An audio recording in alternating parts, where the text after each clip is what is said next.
1974 March 21 അന്ന് ഒരു വാർത്ത പരന്നു. മലയാളത്തിലെ മുൻനിര നായികമാരിൽ ഒരാളായ പെൺകുട്ടി ആത്മഹത്യ ചെയ്തിരിക്കുന്നു. വിജയശ്രീ. എന്താണ് അവർക്ക് സംഭവിച്ചത്? ആത്മഹത്യ തന്നെയാണോ അതോ മറ്റെന്തെങ്കിലും സംഭവിച്ചതാണോ? മലയാള സിനിമാ പ്രേക്ഷകരും മലയാളികളും ഒന്നടങ്കം ചോദിച്ചു. ഇന്നും ഉത്തരം കിട്ടാതെ തുടരുന്ന ഒരു ചോദ്യമാണത്. എന്നാൽ ഒരു കാര്യം ഉറപ്പാണ്, വിജയശ്രീ മലയാള സിനിമാ നടിമാരിൽ തന്റേതായ വ്യക്തിമുദ്ര പതിപ്പിച്ച അനേകം ചിത്രങ്ങളിൽ അഭിനയിച്ച ഒരു അഭിനേത്രിയായിരുന്നു. ഗ്ലാമർ നടി എന്ന വിശേഷണത്തിനപ്പുറം മികച്ച അഭിനേത്രിയായി മാറാൻ ആഗ്രഹിച്ച ഒരു പെൺകുട്ടി, പ്രേക്ഷകരുടെ സ്നേഹത്തിൽ വളർന്ന ഒരു താരം, പ്രശസ്തിയുടെ ഏറ്റവും ഉയർന്ന കൊടുമുടിയിൽ നിൽക്കുമ്പോഴാണ് അപ്രതീക്ഷിതമായി ജീവിതം അവസാനിപ്പിച്ചത്. 1953 ജനുവരി 8 തിരുവനന്തപുരം ജില്ലയിലെ മണക്കാട് എന്ന പ്രദേശത്ത് വാസുപിള്ളയുടെയും വിജയമ്മയുടെയും മകളായാണ് വിജയശ്രീ ജനിക്കുന്നത്. സാധാരണ കുടുംബത്തിലായിരുന്നു ജനനം. എന്നാൽ ചെറുപ്പം മുതൽ തന്നെ അവരിൽ കലാപരമായ കഴിവുകൾ പ്രകടമായിരുന്നു. നൃത്തവും അഭിനയവും വളരെ ചെറുപ്പത്തിൽ തന്നെ അവർ അഭ്യസിച്ചു. വീട്ടിൽ വരുന്ന അതിഥികൾക്ക് മുന്നിൽ ചെറിയ നൃത്തങ്ങളും അഭിനയങ്ങളും അവതരിപ്പിക്കുന്നത് വിജയശ്രീക്ക് വലിയ ഇഷ്ടമായിരുന്നു. അന്നത്തെ ഇന്ത്യൻ സിനിമ അതിവേഗം വളരുന്ന കാലഘട്ടമായിരുന്നു. തമിഴിലും മലയാളത്തിലും പുതിയ മുഖങ്ങളെ സിനിമ സ്വീകരിച്ചുകൊണ്ടിരിക്കുന്ന സമയം. വിജയശ്രീയുടെ കുടുംബവും ആ സാഹചര്യം തിരിച്ചറിഞ്ഞു. അങ്ങനെ വളരെ ചെറിയ പ്രായത്തിൽ തന്നെ സിനിമയുടെ ലോകത്തിലേക്കുള്ള യാത്ര ആരംഭിച്ചു. 1966 പുറത്തിറങ്ങിയ തമിഴ് ചിത്രം ചിത്തിയിലൂടെയാണ് ആദ്യമായി ക്യാമറയ്ക്ക് മുന്നിലെത്തിയത്. അത് വലിയൊരു വേഷമായിരുന്നില്ല, പക്ഷെ സിനിമയുടെ പ്രവർത്തന രീതി അടുത്തറിയാൻ ആ അവസരം സഹായിച്ചു. അതിനുശേഷം കൂടുതൽ അവസരങ്ങൾ തേടി അവർ മുന്നോട്ട് പോയി. 3 വർഷങ്ങൾക്ക് ശേഷം മലയാള സിനിമയുടെ വാതിൽ തുറന്നു. 1969 തിക്കുറിശി സുകുമാരൻ നായർ സംവിധാനം ചെയ്ത പൂജാ പുഷ്പം എന്ന ചിത്രത്തിലൂടെയാണ് വിജയശ്രീ മലയാള സിനിമയിൽ അരങ്ങേറ്റം കുറിച്ചത്. അന്ന് മലയാള സിനിമയിൽ വലിയ മാറ്റങ്ങൾ സംഭവിച്ചുകൊണ്ടിരിക്കുന്ന ഒരു കാലമായിരുന്നു. ഒരു വശത്ത് കുടുംബകഥകളും സാമൂഹിക ചിത്രങ്ങളും വിജയിക്കുമ്പോൾ മറുവശത്ത് സാഹസിക ചിത്രങ്ങളും ജനപ്രിയ വിനോദ ചിത്രങ്ങളും തിയേറ്ററുകൾ കീഴടക്കുകയായിരുന്നു. അത്തരം സിനിമകൾക്ക് സൗന്ദര്യവും ചടുലതയും ആത്മവിശ്വാസവും ഒരുപോലെ കൈകാര്യം ചെയ്യാൻ കഴിയുന്ന ഒരു നായികയെ ആവശ്യമായിരുന്നു. ആ സ്ഥാനത്തേക്ക് വളരെ വേഗത്തിൽ ഉയർന്നു വന്നത് വിജയശ്രീയായിരുന്നു. അക്കാലത്തെ മുൻനിര നിർമ്മാതാക്കളും സംവിധായകരും വിജയശ്രീയെ അവരുടെ ചിത്രങ്ങളിലേക്ക് ക്ഷണിച്ചു. ഉദയയുടെയും മെരിലാൻഡിന്റെയും ബാനറുകളിൽ അവർ തുടർച്ചയായി അഭിനയിച്ചു. അതേസമയം മറ്റൊരു വലിയ വഴിത്തിരിവും സംഭവിച്ചു. മലയാള സിനിമയുടെ നിത്യഹരിത നായകൻ പ്രേം നസീറിനോടൊപ്പം വിജയശ്രീ തുടർച്ചയായി അഭിനയിക്കാൻ തുടങ്ങി. അന്ന് പ്രേം നസീറിനോടൊപ്പം ഒരു പുതുമുഖ നായികയ്ക്ക് തുടർച്ചയായി അവസരം ലഭിക്കുന്നത് തന്നെ വലിയ അംഗീകാരമായിരുന്നു. കാരണം പ്രേക്ഷകർ ഏറ്റെടുത്ത ജോഡികളെയാണ് നിർമ്മാതാക്കൾ വീണ്ടും വീണ്ടും തിരഞ്ഞെടുത്തിരുന്നത്. വിജയശ്രീയും പ്രേം നസീറും ചേർന്ന നിരവധി ചിത്രങ്ങൾ വിജയമായി. പോസ്റ്റ്മാനെ കാണുവാനില്ല, അജ്ഞാതവാസം, മറവിൽ തിരിവ് സൂക്ഷിക്കുക, ലങ്കാദഹനം, പത്മവ്യൂഹം, പഞ്ചവടി, ആരോമലുണ്ണി, സംഭവാമി യുഗേ യുഗേ, പൊന്നാപുരം കോട്ട തുടങ്ങിയ ഒട്ടേറെ ചിത്രങ്ങളിൽ ഈ കൂട്ടുകെട്ട് പ്രേക്ഷകരുടെ കയ്യടി നേടി. പ്രത്യേകിച്ച് ആരോമലുണ്ണി, അങ്കത്തട്ട്, പൊന്നാപുരം കോട്ട തുടങ്ങിയ ചിത്രങ്ങൾ വിജയശ്രീയുടെ താരമൂല്യം കൂടുതൽ ഉയർത്തി. അന്നത്തെ സിനിമാ മാസികകൾ അവരുടെ ചിത്രങ്ങൾ കൊണ്ട് നിറഞ്ഞിരുന്നു. യുവാക്കൾക്കിടയിൽ വിജയശ്രീ വലിയ ആരാധനാപാത്രമായി. എന്നാൽ പ്രശസ്തിക്കൊപ്പം മറ്റൊരു വിശേഷണവും അവരെ പിന്തുടർന്നു: മലയാള സിനിമയുടെ മർലിൻ മൺറോ. അവരുടെ വസ്ത്രധാരണം, നൃത്തം, സ്ക്രീൻ സാന്നിധ്യം, ഗ്ലാമർ വേഷങ്ങൾ ഇവയെ മുൻനിർത്തിയാണ് ഈ വിശേഷണം പ്രചരിച്ചത്. അത് ഒരു വശത്ത് അവരുടെ ജനപ്രീതി വർദ്ധിപ്പിച്ചു, എന്നാൽ മറുവശത്ത് ഒരു വലിയ പ്രശ്നവും സൃഷ്ടിച്ചു. പലരും വിജയശ്രീയെ ഒരു ഗ്ലാമർ നായികയായി മാത്രം കാണാൻ തുടങ്ങി. അവരുടെ അഭിനയശേഷിയേക്കാൾ രൂപസൗന്ദര്യമാണ് കൂടുതൽ ചർച്ചയായത്. ഒരു നടിയെ സംബന്ധിച്ചിടത്തോളം അത് വലിയ മാനസിക സമ്മർദ്ദമാകാം. കാരണം ഒരു കലാകാരി ആഗ്രഹിക്കുന്നത് തൻ്റെ അഭിനയം അംഗീകരിക്കപ്പെടാനാണ്. വിജയശ്രീക്കും അത് തന്നെയായിരുന്നു ആഗ്രഹം. വിജയശ്രീയെക്കുറിച്ച് പറയുമ്പോൾ പലരുടെയും മനസ്സിൽ തെളിയുന്ന ആദ്യ രൂപം അവരുടെ ഗ്ലാമർ നായിക എന്ന ഇമേജാണ്. പക്ഷേ വിജയശ്രീക്ക് അത്തരത്തിൽ ലേബൽ ചെയ്യപ്പെടുന്നതിനോട് താല്പര്യമില്ലായിരുന്നു. ആ വിശേഷണത്തിനപ്പുറം നല്ല അഭിനേത്രി എന്ന പേരെടുക്കണമെന്ന് അവർക്ക് നിർബന്ധമുണ്ടായിരുന്നു. അതുകൊണ്ട് അവർ മനഃപൂർവ്വം ചിത്രങ്ങൾ ആ രീതിയിൽ തിരഞ്ഞെടുക്കാൻ തുടങ്ങി. അതിൻ്റെ ഏറ്റവും വലിയ ഉദാഹരണമാണ് 1973 ശശികുമാർ സംവിധാനം ചെയ്ത് പ്രേം നസീറും വിജയശ്രീയും നായികനായകന്മാരായി എത്തിയ പത്മവ്യൂഹം എന്ന ചിത്രം. അന്നത്തെ സിനിമാ നിരൂപകരും സിനിമാ പ്രവർത്തകരും വിജയശ്രീ ഇനി ഗ്ലാമർ നായികയുടെ ഇമേജിൽ നിന്ന് പുറത്തു കടന്ന് കൂടുതൽ ശക്തമായ കഥാപാത്രങ്ങളിലേക്ക് വളരുകയാണെന്ന് വിലയിരുത്തിയിരുന്നു. നിർമ്മാതാക്കളും സംവിധായകരും അവരെ പുതിയ കണ്ണോടെ കാണാൻ തുടങ്ങി. അവരുടെ കരിയറിലെ ഏറ്റവും മികച്ച കാലഘട്ടം ഇനി വരാനിരിക്കുകയാണെന്ന് പലരും കരുതിയിരുന്നു. പക്ഷെ വിധി മറിച്ചൊന്നായിരുന്നു. ജീവിതത്തിലും കരിയറിലും പുതിയൊരു അധ്യായം തുടങ്ങാൻ ഒരുങ്ങിയിരുന്ന ആ യുവ അഭിനേത്രിയുടെ ജീവിതം ആരും പ്രതീക്ഷിക്കാത്ത രീതിയിൽ പെട്ടെന്ന് അവസാനിച്ചു. 1974 മാർച്ച് 21 അന്ന് മലയാളത്തെ നടുക്കിയ ഒരു വാർത്ത അതിവേഗം പരന്നു. വെറും 21 വയസ്സ് മാത്രം പ്രായമുള്ള വിജയശ്രീ അന്തരിച്ചിരിക്കുന്നു. ആ വാർത്ത ആദ്യം കേട്ടപ്പോൾ പലർക്കും വിശ്വസിക്കാനായില്ല. കാരണം ഏതാനും ദിവസങ്ങൾക്ക് മുമ്പ് വരെ അവർ ഷൂട്ടിംഗ് ലൊക്കേഷനുകളിൽ സജീവമായിരുന്നു. പുതിയ സിനിമകളെ കുറിച്ചുള്ള ചർച്ചകളിലും ഉണ്ടായിരുന്നു. അഭിനയ ജീവിതം കൂടുതൽ ഉയരങ്ങളിലേക്ക് പോകുമെന്ന പ്രതീക്ഷയിലായിരുന്നു സിനിമാ ലോകവും ആരാധകരും. അതിനിടെയാണ് അപ്രതീക്ഷിതമായി മരണം. അന്നത്തെ പത്രങ്ങളും സിനിമാ മാസികകളും ഈ വാർത്തയ്ക്ക് വലിയ പ്രാധാന്യം നൽകി. സഹപ്രവർത്തകരും ആരാധകരും കടുത്ത ദുഃഖം രേഖപ്പെടുത്തി. ആ ദുഃഖത്തോടൊപ്പം മറ്റൊരു കാര്യവും സംഭവിച്ചു. വിജയശ്രീയുടെ മരണത്തെക്കുറിച്ച് പലവിധ കഥകളും ഊഹാപോഹങ്ങളും സംഭവങ്ങളും പ്രചരിക്കാൻ തുടങ്ങി. തനിക്ക് ഏറ്റവും പ്രിയപ്പെട്ട നായിക വിജയശ്രീയാണെന്ന് പ്രേം നസീർ സാക്ഷ്യപ്പെടുത്തിയ നടി, അക്കാലത്ത് കലാസംവിധായകനായി പ്രവർത്തിച്ചിരുന്ന പിന്നീട് പ്രശസ്ത സംവിധായകനായി മാറിയ ഭരതൻ താൻ കണ്ടിട്ടുള്ളതിൽ വെച്ച് ഏറ്റവും സുന്ദരിയായ നടിയെന്ന് വിശേഷിപ്പിച്ച വിജയശ്രീ കേവലം 5ഓളം വർഷങ്ങൾക്കുള്ളിൽ 60-ൽ പരം സിനിമകൾ അഭിനയിച്ചു തീർത്ത മഹാനടി. കേവലം 21-ാം വയസ്സിൽ ജീവിതം അവസാനിപ്പിച്ചത് എന്തെന്ന് എന്ന ചോദ്യം ഉത്തരം തേടി പലരും അലഞ്ഞു. ഔദ്യോഗിക സ്ഥിരീകരണം ആത്മഹത്യ എന്നാണ്. പക്ഷെ അവിടെ വലിയൊരു ചോദ്യമുണ്ട്, എന്തിന് എന്ന്. അതിന് മാത്രം ഇപ്പോഴും ഉത്തരമില്ല. 50 വർഷം കഴിഞ്ഞിട്ടും വ്യക്തമായ ഉത്തരമില്ല. ഇന്നും അവരെ പറ്റി ചർച്ച ചെയ്യുന്നുണ്ടെങ്കിൽ അതിന് കാരണം അവരുടെ അഭൗമ സൗന്ദര്യം മാത്രമല്ല, അവരുടെ മരണത്തിന് ശേഷം പല വിധത്തിലുള്ള സംഭവങ്ങളും വാർത്തകളും പ്രചരിച്ചത് കൂടി കൊണ്ടാണ്. അല്ലെങ്കിൽ മരണത്തിന് തൊട്ടു മുമ്പ് വരെ സംഭവിച്ച കാര്യങ്ങളും മരണവും തമ്മിലുള്ള വിചിത്രത കൊണ്ടാണ്. മരണത്തിന് തലേ ദിവസം പോലും സെറ്റിൽ സജീവമായിരുന്ന തികച്ചും ആഹ്ലാദവതിയായിരുന്ന ഒരു നടി, മരിക്കുന്നതിന്റെ അന്നും കോൾ ഷീറ്റ് അനുസരിച്ച് അഭിനയിക്കേണ്ടിയിരുന്ന ഒരു നടി, മരിച്ച അന്ന് എന്തോ വ്യക്തിപരമായ കാരണം പറഞ്ഞ് ഷൂട്ടിംഗ് ഒഴിവാക്കിയതിലും ദുരൂഹത. മരണം നടന്ന അന്ന് പോലും പുതിയ ചിത്രത്തിലേക്ക് കരാർ ചെയ്യുവാനായി ഒരു നിർമ്മാതാവ് അവരെ സമീപിച്ചിരുന്നു. സാധാരണ സംഭവം പോലെ അവർ വിശദമായി കഥ കേൾക്കുകയും അഡ്വാൻസ് സ്വീകരിക്കുകയും സന്തോഷവതിയായി അവരെ യാത്രയാക്കുകയും ചെയ്തു. അത്രയും സാധാരണ ജീവിതവും സന്തോഷവും പ്രകടിപ്പിച്ചിരുന്ന അവരുടെ ആത്മഹത്യയാണ് ഒരു തരത്തിലും ആളുകൾക്ക് ഉൾക്കൊള്ളാൻ കഴിയാഞ്ഞത്. മരണത്തിന് തൊട്ടു മുൻപ് വരെ നിർമ്മാതാവ് പോയതിനു ശേഷം തൊട്ടടുത്ത കുട്ടികളുമായി അവർ വളരെ സന്തോഷത്തിൽ സംസാരിച്ചിരുന്നു എന്നും പറയപ്പെടുന്നു. അതിനുശേഷം ബെഡ്റൂമിലേക്ക് പോയ അവരെ കുറെ നേരമായി കാണാത്തതിനെ തുടർന്ന് അന്വേഷിച്ചപ്പോഴാണ് വിഷമുള്ളിൽ ചെന്ന് വായിൽ നിന്ന് രക്തം വന്ന് മരിച്ചു കിടക്കുന്ന അവസ്ഥയിൽ കാണുന്നത്. ഉടൻ ആശുപത്രിയിൽ എത്തിച്ചെങ്കിലും ആ വിലപ്പെട്ട ജീവൻ രക്ഷിക്കാനായില്ല. പോലീസ് അന്വേഷണത്തിൽ പൂജാമുറിയിൽ നിന്നും വിഷം നിറച്ച ഒരു കുപ്പി കണ്ടെടുത്തിരുന്നു. അതായത് ഏതാനും മിനിറ്റുകൾക്കുള്ളിൽ ആത്മഹത്യയിലേക്ക് നയിക്കാൻ മാത്രം അവരുടെ ജീവിതത്തിൽ എന്താണ് സംഭവിച്ചത്? അത്രയും സന്തോഷകരമായ സാഹചര്യം പെട്ടെന്ന് ഒരു ആത്മഹത്യാ തീരുമാനത്തിലേക്ക് നയിക്കുമോ? ഇന്നും ഉത്തരമില്ല. സിനിമയിൽ തനിക്ക് നേരിട്ട ദുരനുഭവങ്ങളും ബുദ്ധിമുട്ടുകളും അവർ അത്ര അടുപ്പമുള്ളവരുമായി പല സമയത്ത് പങ്കുവച്ചിട്ടുണ്ട്. അത്തരത്തിലുള്ള അനുഭവം തനിക്ക് ഉണ്ടായിട്ടുണ്ടെന്ന് സ്റ്റണ്ട് മാസ്റ്ററായ ത്യാഗരാജൻ മാസ്റ്റർ പല അഭിമുഖങ്ങളിലും പറഞ്ഞിട്ടുണ്ട്. സിനിമകളുടെ വിജയത്തിനിടയ്ക്ക് അതൊരു തീരാത്ത നോവായി അവരുടെ ഉള്ളിൽ നിറഞ്ഞിരുന്നു എന്നുള്ളത് സത്യവുമാണ്. എന്നാൽ അവർ മരിക്കുന്നതിന് ദിവസങ്ങൾക്ക് മുമ്പ്, മിനിറ്റുകൾക്ക് മുമ്പോ വരെ അവർ പൂർണ്ണ സന്തോഷവതിയായിരുന്നു എന്നതാണ് അവരുടെ ആത്മഹത്യയിലെ ഏറ്റവും വലിയ വൈരുദ്ധ്യം. അവരുടെ സന്തോഷത്തിന് 2-3 കാരണങ്ങൾ ഉണ്ടായിരുന്നു. ഒന്ന്, അവർ വിദേശത്തുള്ള ഒരു ഡോക്ടറുമായി വിവാഹ ജീവിതം ഉറപ്പിച്ചിരുന്നു എന്ന വസ്തുത. സിനിമയിലെ ചതിക്കുഴികളിൽ നിന്നും ഒരു നല്ല കുടുംബജീവിതത്തിലേക്ക് പറിച്ചു നടപ്പെടുന്നതിനുള്ള മാനസിക സന്തോഷം അവരുടെ ഉള്ളിൽ ഉണ്ടായിരിക്കുമല്ലോ. മാത്രമല്ല ആ സമയത്ത് അവരുടെ ചിത്രങ്ങളെല്ലാം വിജയിച്ചുകൊണ്ടിരിക്കുന്ന ഒരു സമയം കൂടിയാണ്. ഇതെല്ലാം വിജയശ്രീയുടെ മരണത്തിന് പിന്നാലെ അതിൻ്റെ സത്യാവസ്ഥ അന്വേഷിച്ചിറങ്ങിയ ആദ്യകാല പത്രപ്രവർത്തകർക്ക് കിട്ടിയ റിപ്പോർട്ടുകളാണ്. ഒരുപക്ഷെ ഉള്ളിലെ വേദനകളും വിഷമങ്ങളും മറച്ചുവെച്ച് പുറമെ അവർ സന്തോഷവതിയാണെന്ന് നടിച്ചിരുന്നത് കൊണ്ടാവാം. ജീവിതത്തിലും അങ്ങനെ ഒരു അഭിനയം എന്തിനെന്ന ചോദ്യം അന്വേഷിച്ചിറങ്ങുമ്പോൾ അന്നത്തെ പല ദുഷ്പ്രവണതകളും നമ്മുടെ മുന്നിൽ തെളിഞ്ഞു വരും. സുന്ദരിയും നല്ല അഭിനേത്രിയായിട്ടും വിജയശ്രീയുടെ ശരീരവടിവും ഭംഗിയും ചൂഷണം ചെയ്യുന്നതിലായിരുന്നു പലർക്കും താല്പര്യം. അതിൽ പ്രധാനമായത് നിർമ്മാതാവും സംവിധായകനുമായ ഒരു വ്യക്തി അവരെ ചൂഷണം ചെയ്ത കഥയാണ്.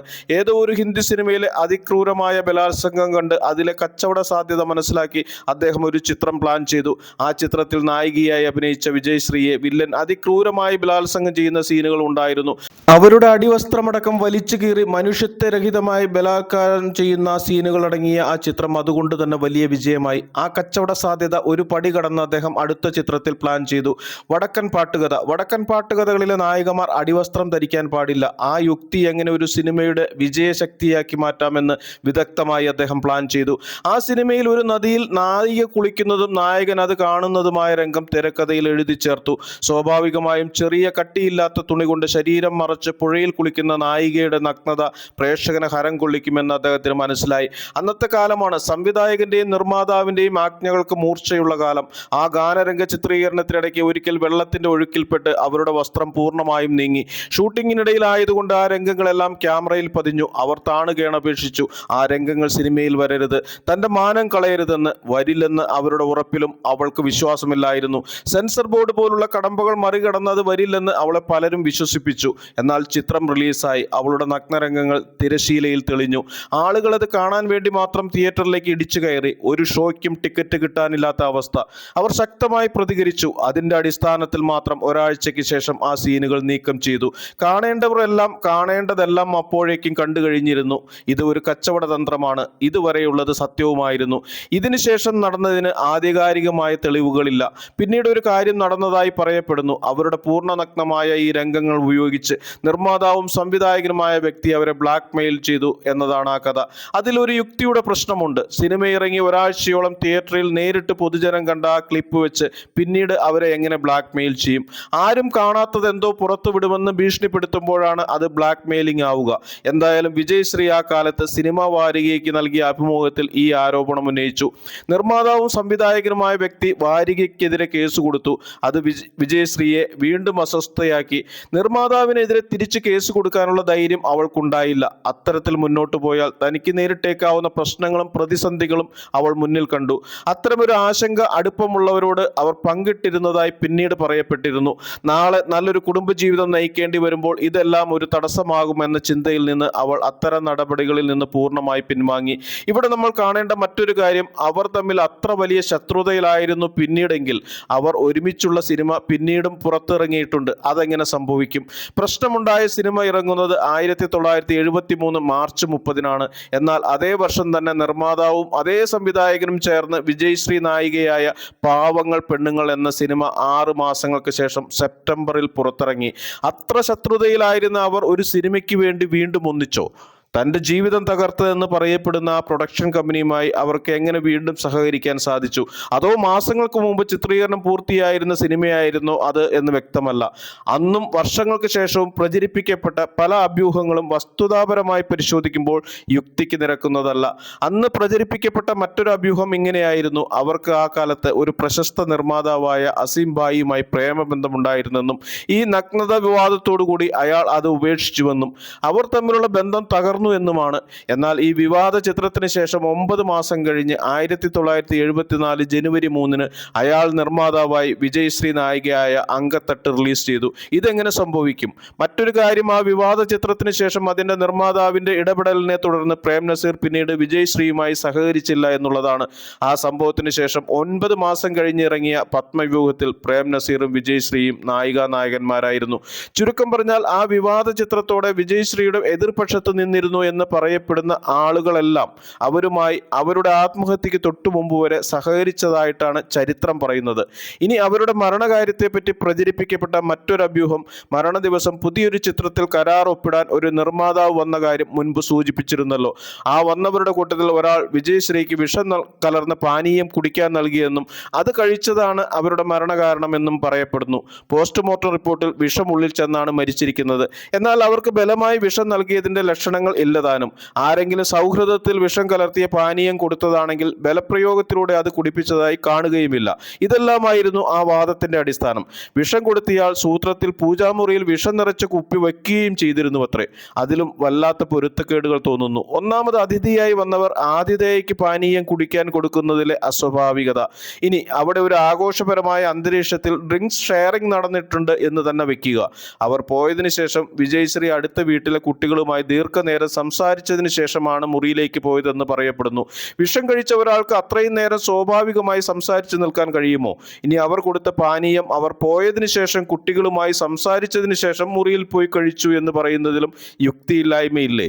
അവർ മരിക്കുന്നതിന് തൊട്ടു മുമ്പ് അവർക്കൊരു ഫോൺ കോൾ വന്നിരുന്നു എന്ന് കേട്ടിരുന്നതായി നടി ശ്രീലത നമ്പൂതിരി ഒരു അഭിമുഖത്തിൽ പറഞ്ഞിട്ടുണ്ട്. അതിനോട് ചേർത്ത് മറ്റൊരു അഭ്യൂഹം ചേർത്ത് വായിക്കാം. അത് ഇങ്ങനെയാണ്: അവർക്ക് കടുത്ത ചർമ്മരോഗത്തിന്റെ തുടക്കം അനുഭവപ്പെട്ടിരുന്നത് കൊണ്ട് രഹസ്യമായ ഒരു ഡോക്ടറെ കൺസൾട്ട് ചെയ്തിരുന്നു എന്നും അതിൽ അവർക്ക് ചില ആശങ്കകൾ ഉണ്ടായിരുന്നെന്നും അന്ന് വന്ന ആ ഫോൺ കോൾ ഡോക്ടറുടേതായിരുന്നു എന്നും അയാൾ പറഞ്ഞത് അവർക്ക് കുഷ്ഠരോഗം അഥവാ ലെപ്രസി സ്ഥിരീകരിച്ചിരിക്കുന്നു എന്നുമാണ്.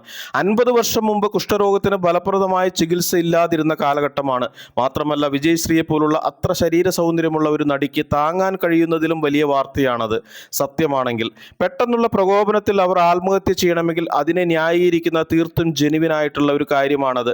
എന്നാൽ വീണ്ടും പറയുന്നു, അതും ഒരു അഭ്യൂഹമാണ്. പിൽക്കാലത്ത് ജയരാജ് സംവിധാനം ചെയ്ത് പുറത്തിറങ്ങിയ നായിക എന്ന ചിത്രത്തിൽ വിജയശ്രീയുടെ ജീവിതവുമായി സാമ്യം തോന്നുന്ന തരത്തിലാണ് അതിന്റെ കഥാഗതി. അതിൽ നായികയുടെ മരണം മറ്റൊരു തരത്തിലാണ്. അതിൽ നായികയുമായി പ്രശ്നമുണ്ടായിരുന്ന ഒരു നിർമ്മാതാവ് ഒരു ദൂതൻ വഴി അവരുടെ ലിപ്സ്റ്റിക്കിൽ സയനൈഡ് പുരട്ടിയെന്നും ചുണ്ടിലത് തേച്ചയുടൻ അവർ മരിച്ചു വീണുമെന്നും വിശ്വാസ്യതയ്ക്ക് വേണ്ടി വിഷം നിറച്ച ഒരു പാത്രം മുറിയിൽ വെച്ചിട്ട് പോന്നു എന്നുമാണ്. അവരുടെ മരണശേഷം പ്രതികാരദാഹിയായ അവരുടെ ആത്മാവ് ഇന്നും അലഞ്ഞു തിരിഞ്ഞു നടക്കുന്നു എന്ന തരത്തിലുള്ള അഭ്യൂഹങ്ങളും പുറത്തിറങ്ങി. അവർ മരിച്ചു വർഷങ്ങൾക്ക് ശേഷം ആരോപിതനായ നിർമ്മാതാവിൻ്റെ ചിത്രത്തിൽ പാട്ട് എഴുതുവാനായി സ്റ്റുഡിയോ കോട്ടേജിൽ താമസിക്കുമ്പോൾ അന്നത്തെ പ്രശസ്ത ഗാനരചയിതാവിന് ഒരു അനുഭവം ഉണ്ടായതായി പറയുന്നു. അദ്ദേഹം പകുതി ഇരുട്ടിൽ വിജയശ്രീയെ നേരിട്ട് കണ്ടെന്നും എനിക്ക് ഈ പടത്തിൽ ചാൻസ് ഇല്ല അല്ലേ എന്ന് ചോദിച്ചെന്നും പെട്ടെന്ന് ലൈറ്റ് ഇട്ടപ്പോൾ അവർ അപ്രത്യക്ഷയായി എന്നുമാണ് കഥ. വിജയശ്രീയുമായി വളരെ ആത്മബന്ധമുണ്ടായിരുന്ന ആ ഗാനരചയിതാവിൻ്റെ മനസ്സിലെ വിഭ്രമങ്ങളുടെ ഫലമായി വന്ന തോന്നലുകളായി അതിനെ തള്ളിക്കളയാം. പക്ഷേ സമീപവാസികളായ പലരും ആ സ്റ്റുഡിയോയിൽ നിന്ന് രാത്രികാലങ്ങളിൽ സ്ത്രീയുടെ കരച്ചിൽ കേട്ടിട്ടുണ്ടെന്നും പൊട്ടിച്ചിരികൾ കേട്ടിട്ടുണ്ടെന്നുമെല്ലാം പറയുന്നതിൻ്റെ യുക്തി എന്താണെന്ന് മനസ്സിലാകുന്നില്ല. എന്തായാലും ആ കാലത്ത് ഇന്നത്തെ പോലെ 24 മണിക്കൂർ വാർത്താ ചാനലുകളോ സമൂഹ മാധ്യമങ്ങളോ ഉണ്ടായിരുന്നില്ല. വിശ്വസനീയമായ വിവരങ്ങൾ വളരെ കുറവായിരുന്നു. അത്തരം സാഹചര്യങ്ങളിൽ പല അഭ്യൂഹങ്ങളും പരന്നു പിടിക്കുക സ്വാഭാവികമായിരുന്നു. വർഷങ്ങളായി ചിലർ അവരുടെ വ്യക്തി ജീവിതത്തിലെ സമ്മർദ്ദത്തെക്കുറിച്ച് സംസാരിച്ചു. മറ്റു ചിലർ സിനിമാ രംഗത്തെ പ്രശ്നങ്ങളെക്കുറിച്ച് പരാമർശിച്ചു. വേറെ ചിലർ ആരോഗ്യ പ്രശ്നങ്ങളെക്കുറിച്ചും അനുമാനങ്ങൾ പങ്കുവച്ചു. എന്നാൽ ഇവയിൽ ഏതെങ്കിലും ഒരു വാദം ശരിയാണെന്ന് തെളിയിക്കുന്ന ഔദ്യോഗിക തെളിവ് ഇന്ന് വരെ പുറത്തു വന്നിട്ടില്ല.